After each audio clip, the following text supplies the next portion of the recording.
Datang Habib Samjindan, ngelihat untuk jenazah tuh, pengen dibungkus, pengen ditutup kain kafannya. Beliau ambil kertas kecil, kertas kotak kecil, beliau tulis, ada yang ditulis sama beliau, ditaruh di bawah kepalanya si jenazah. Deh, tutup. Sebelum ditutup, habis beliau tulis, ditaruh kertas, beliau bilang, "Man, gue tahu, lo ibadahnya berantakan, tapi lo cinta sama dzurriyyat Nabi Muhammad, ikhlas dari dalam hati. Nanti kalau malaikat munkar nakir datang nanya pertanyaan kubur, jangan lo jawab, man. Lo kasih surat dari gue, lo masuk surga tanpa hisab." Jangan lo jawab, man. Lo kasih surat dari gue, lo masuk surga tanpa hisab. 5, 4, 3, 2, 1, and open the door. Ada muridnya Habib Salim Jindan. Ini berkahnya punya hubungan dengan dzurriyyat Nabi Muhammad. Ada muridnya Habib Salim Jindan namanya Abdurrahman. Ini Bang Maman, kalau kita panggil Bang Maman. Bang Maman ini sholatnya berantakan. Bang Maman ini maksiatnya luar biasa. Ibadah kocar kacir. Tapi cinta banget sama Habib Salim Jindan. Sampai-sampai beliau itu kalau dia jualan ubi rebus, kacang rebus tengah malam tuh pakai gerobak, jualan dia. Mangkal, jualan makanan-makanan. Itu kadang-kadang Habib Salim Jindan hampir setiap malam ngegodain dia. Datang, "Man, lo dagang?" "Iya, Beb." "Bungkus semuanya, Man, bawa ke rumah." "Iya, Beb." Dibungkus semuanya, nggak komplain. Kadang orang zaman sekarang ada bilang penglaris. Jadi kalau habis buka belum ada yang beli, pamali mau ngasih gratis. Katanya kena sial. Itu mitos. Lihat didikan Habib Salim Jindan. "Man, baru buka lo, Man." "Iya, Beb." "Bungkus semua, bawa ke rumah." Bukan hanya dibungkus, dianterin ke rumah Habib Salim Jindan. Itu hampir setiap malam. Jadi baru buka nggak jadi buka, tutup lagi. Orang habis dibawa sama Habib Salim diminta. Itu hampir setiap malam. Hingga akhirnya apa yang terjadi? Gak lama Maman meninggal. Habib Salim Jindan dikabarin sama muridnya, "Beb, Maman meninggal." "Innalillahi." "Sianto, orang baik," kata Habib Salim. "Sekarang lagi diapain jenazahnya?" "Lagi pengen dibungkus, Beb." "Ya udah, nanti kalau pengen dibungkus mukanya jangan ditutup dulu, tungguin gue datang." Ini bahasa Betawi nih.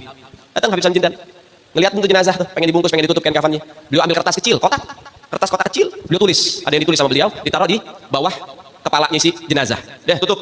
Sebelum ditutup, habis beliau tulis, ditaruh kertas, beliau bilang, "Man, gue tahu, lo ibadahnya berantakan, tapi lo cinta sama dzurriyyat Nabi Muhammad, ikhlas dari dalam hati. Nanti kalau malaikat munkar nakir datang nanya pertanyaan kubur, jangan lo jawab, man. Lo kasih surat dari gue, lo masuk surga tanpa hisab." Dijamin sama Habib Salim. Nabi bilang apa? 3 orang, 3 kelompok yang bisa kasih syafaat. Pertama, al-anbiya wal mursalin, itu bisa kasih syafaat.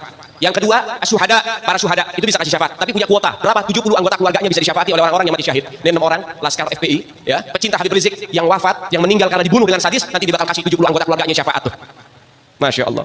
Yang ketiga, al-ulama, kata Nabi Muhammad, para ulama bisa kasih syafaat kepada orang-orang yang dia suka, yang dia cinta. Dan khusus para ulama, gak dikasih kuota sama Allah Ta'ala. Siapapun dan berapapun pengen dikasih syafaat, silahkan. Itu berkahnya para ulama. Diberi keistimewaan sama Allah Ta'ala. Habib Salim Jindan nulis surat doa. Ada satu orang lagi, ini orang sama di zaman Habib Abdullah Haddad, cinta sama Habib Abdullah Haddad. Ketika di dalam kubur, kemudian datang malaikat munkar nakir, saudaranya ngelihat di dalam mimpinya. Artinya apa? Ilham dari Allah Ta'ala untuk tarbiyah buat kita dan orang-orang selanjutnya. Ini saudaranya ditanya sama malaikat, "Man rabbuka?" Apa jawabannya? "Habib Abdullah Haddad." Waduh, Tuhannya ditanya sampai Tuhanmu Habib Abdullah Haddad ini orang. Ditanya lagi, "Man nabiyuka?" "Habib Abdullah Haddad." "Man kiblatuka?" "Habib Abdullah Haddad." Semua pertanyaan dijawabnya satu, Habib Abdullah Haddad. Dengan hal itu, karena kecintaan yang mendalam kepada Habib Abdullah Haddad, Habib Abdullah Haddad kasih syafaat. Datang ruhnya Habib Abdullah Haddad dikasih syafaat itu orang. Lihat. Hubungan dengan keluarga baginda Nabi Muhammad. Baik, yang berikutnya. Pembantu Al-Imam Syekh Abi Bakar bin Salim. Pembantunya Syekh Abu Bakar bin Salim itu pulang kampung mudik lama nggak balik-balik, sampai diisuin di kampung itu diingat. Pembantunya Syekh Abu Bakar bin Salim meninggal udah nggak ada kabar. Bertahun-tahun nggak ada kabar, udah mati itu orang. Udah lama nggak ada kabar. Datang beberapa masyarakat ke Syekh Abu Bakar bin Salim. "Syekh Abu Bakar bin Salim, ente nggak mau nyari pembantu lagi?" "Loh kenapa emang? Pembantu ente yang lama udah meninggal, udah nggak ada kabar." Apa kata Syekh Abu Bakar bin Salim? "Sebentar." Beliau diam. "Oh enggak, masih hidup." Tanya masyarakat, "Loh kok bisa Syekh Abu Bakar bin Salim kok masih hidup?" Apa kata Syekh Abu Bakar bin Salim? "Saya cari di sorga nggak ada." Apa ini? Hidup bagaimana nih? "Saya cari di sorga nggak ada." Kata masyarakat apa? "Ya kali di dalam neraka, coba dicari dulu dalam neraka." Apa kata Syekh Abu Bakar bin Salim? Orang yang melayani keluarga Nabi Muhammad, semua tempatnya di sorga, nggak ada yang di neraka. Dia ngomong bukan orang sekelas kita. Yang bicara Al-Imam Syekh Abi Bakar bin Salim, yang beliau selama 40 tahun sholat subuh dengan wudu isya, artinya dari isya sampai subuh nggak pernah tidur, ibadah. Pertama. Yang kedua, setiap hari sedekahnya potong kambing 1000 ekor buat ngasih masyarakat makan. Yang ketiga, setiap malam dia bagi-bagi yang namanya roti untuk makanan para pengemis, sampai di zaman beliau nggak ada pengemis sama sekali. Yang keempat, beliau duduknya nggak pernah bersila macam kayak kita, duduknya itu tahiyat akhir. Ketika ditanya sama muridnya, "Wahai Syekh Abu Bakar bin Salim, kenapa engkau nggak duduk di kursi emas? Engkau ini guru di atas guru, semua para wali-wali itu di bawah kakimu. Engkau pantas duduk di atas kursi emas. Kenapa kau duduk di lantai dengan tahiyat akhir seperti duduknya seorang budak?" Apa kata beliau? "Bagaimana mungkin aku bisa duduk bersila ketika setiap aku duduk di hadapanku ada baginda Nabi Muhammad." Jadi ngelihat Nabi bukan mimpi ya godoh, lihat nyata.